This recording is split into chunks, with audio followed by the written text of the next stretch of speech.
में भी आज छुट्टी रहेगी। विद्यार्थियों को सुरक्षित वापस घर भिजवाने की व्यवस्था के निर्देश दे दिए गए हैं।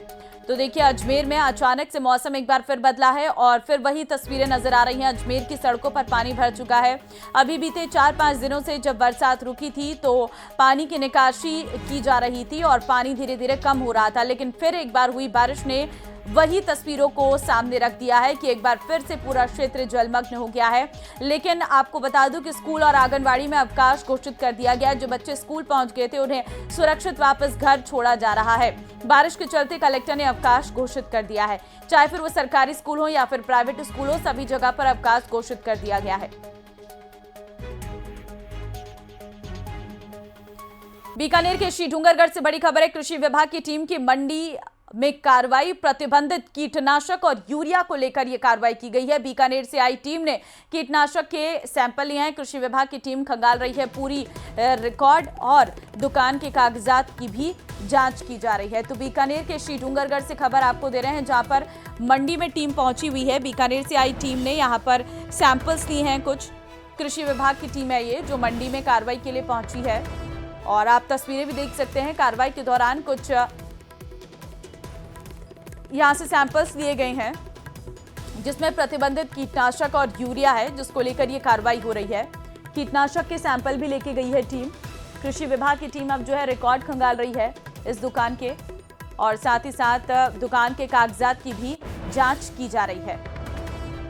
तो बीते कुछ समय से जिस तरीके से ये बड़ी लापरवाहियां सामने आ रही थी, चाहे यूरिया को लेकर या फिर कीटनाशक को लेकर, जिसमें मिलावट की खबरें सामने आ रही थी और इससे पहले मंत्री किरोड़ीलाल मीणा ने भी इसको लेकर बड़ी कार्रवाई की थी।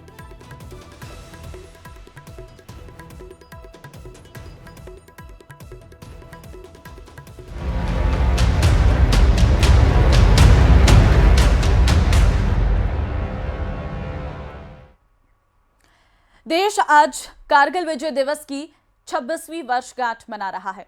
कारगिल वॉर मेमोरियल में army chief general Upendra Dwivedi शहीदों के सम्मान में तिरंगा फहराएंगे और कारगिल के वीरों को श्रद्धांजलि देंगे। यह कार्यक्रम सुबह 9:20 पर शुरू होगा। सुबह 10 बजे कारगिल युद्ध के बारे में बताया जाएगा और 10:35 पर शहीदों के परिजनों को सम्मानित किया जाएगा।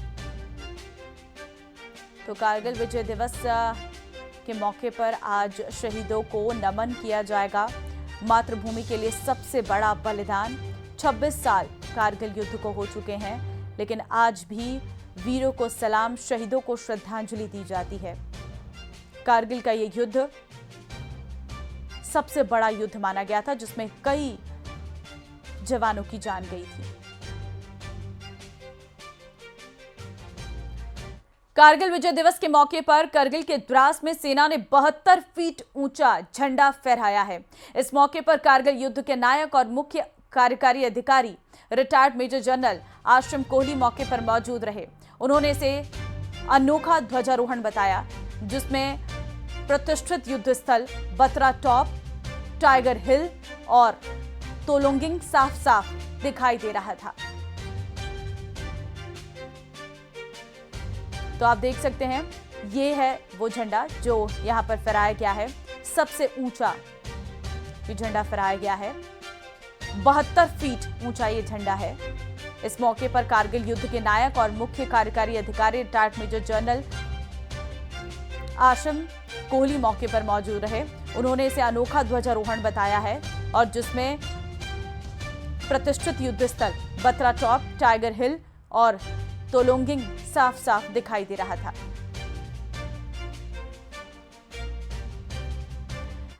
छब्बीस साल बाद करगिल पूरी तरह से बदल गया है। यहां भारतीय सेना ने अपनी ताकत में जबरदस्त इजाफा किया है। आपको एक रिपोर्ट दिखाते हैं, जब इसी जगह सेना ने ऑपरेशन सिंदूर के दौरान पाकिस्तानी ड्रोन को मार गिराया था। 26 साल बाद, यानी कि करगिल के युद्ध के 26 साल बाद एक बार फिर से कारगिल की चोटियां एक्टिव हो गई थी। सरगर्मियां बढ़ चुकी थी। लगातार फोर्सेस ऊपर मूव कर रही थी।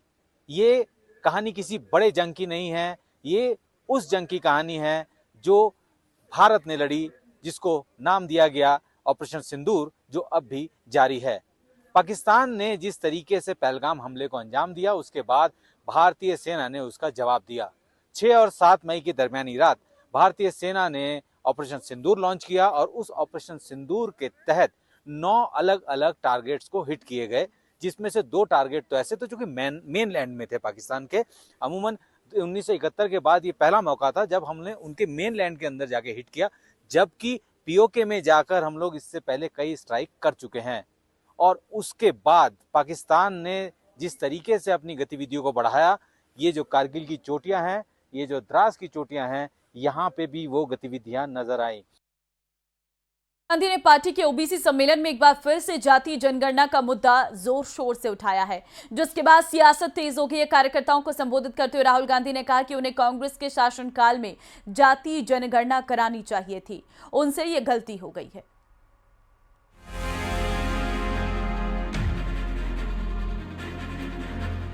केंद्र सरकार की ओर से जातीय जनगणना के ऐलान के बाद सियासी कमर कस ली गई है। अब दिल्ली में कांग्रेस की ओबीसी सम्मेलन चर्चाओं में है, क्योंकि इस सम्मेलन में राहुल गांधी ने खुद की गलती को सुधारने की बात कही है।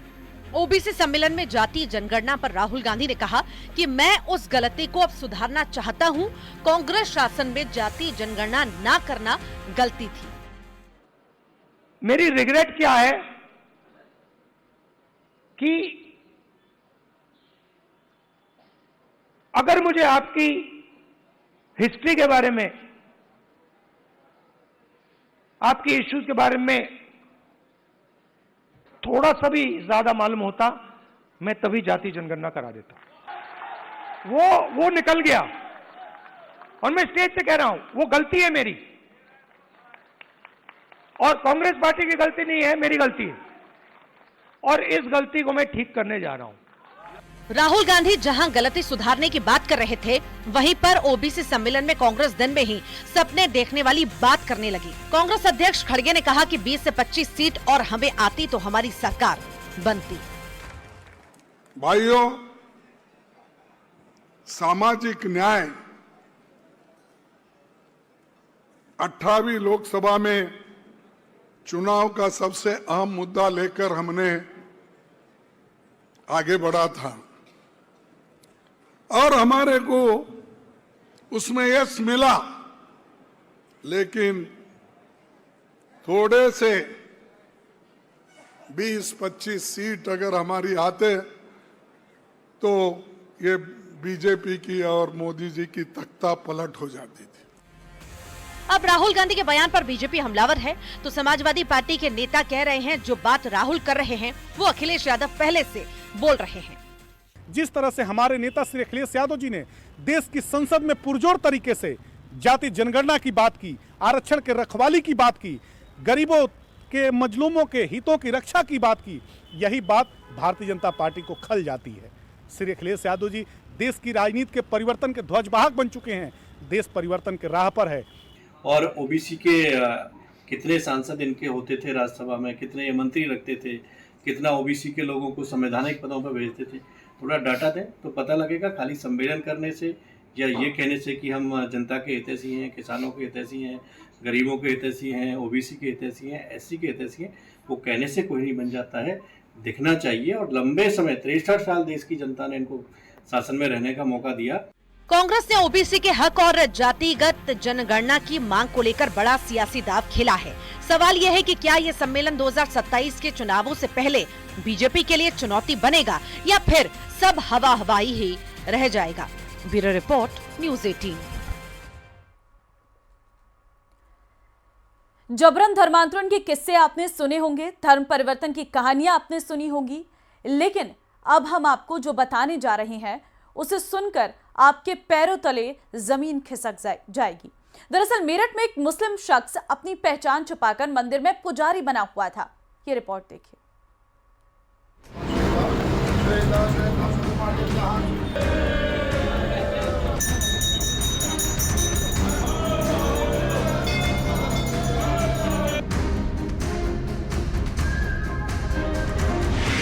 उसने अपनी पहचान बदली, फिर उसने धर्म छुपाया और बन बैठा मंदिर का पुजारी। आखिरकार खुल गया काला चिट्ठा। भगवा वस्त्र पहने ये शख्स हिंदू नहीं मुसलमान है। जी हां, हैरान हो गए ना? कैमरे के सामने ये शख्स भले ही मासूम बनने की एक्टिंग कर रहा हो, लेकिन ये बहुत ही शातिर है। हवालात में बैठा ये शख्स दरअसल कासिम है, जो शिव मंदिर का पुजारी बना हुआ था। कासिम अपना नाम और अपनी पहचान छुपाकर मेरठ के कांवड़ मार्ग पर स्थित शिव मंदिर में कृष्ण बनकर रह रहा था और पुजारी की भूमिका निभा रहा था। लेकिन कहते हैं कि आखिरकार सच सामने आ ही जाता है। जब कासिम की पोल खुली और उसकी हकीकत सामने आई तो लोगों ने पहले उसकी पिटाई की और फिर पुलिस के हवाले कर दिया। प्रदेश के मुख्यमंत्री जी एक बड़ा विषय है और इसमें मैं कह रहा हूँ पूरे उत्तर प्रदेश की जितने भी जो है मंदिर है सबकी पुजारियों की जांच होनी चाहिए, वेरिफिकेशन होना चाहिए। कौन लोग हमारे जो है मंदिर में घुसे हुए हैं, किस धर्म के लोग हैं वो, क्यों क्या उनका लक्ष्य था, क्या टारगेट था। जब कासिम की असलियत सामने आई तो इलाके में हड़कंप मच गया। पुलिस ने कासिम को गिरफ्तार किया और मुकदमा दर्ज कर जेल भेज दिया। ये युवक सीतामढ़ी बिहार का रहने वाला था और अपना नाम बदलकर मंदिर में सेवा करने के लिए रहने लगा और वहां पर जो चढ़ावा आता था उसमें चोरी वगैरह की इसने। पुलिस ने अभियुक्त को गिरफ्तार किया है।